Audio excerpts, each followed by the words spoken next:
Alright, it's getting a little higher. Majority of the work is building up around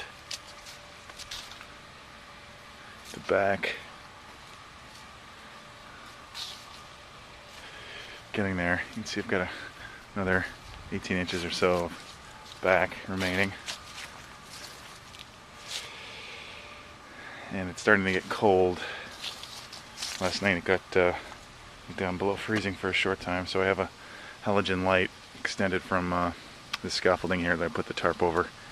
Keeps the temperature around 40 in there. I think it dipped to 38 for about an hour, but it was okay, and everything seemed to cure up okay. I added the agent that speeds up the curing process into the mortar today.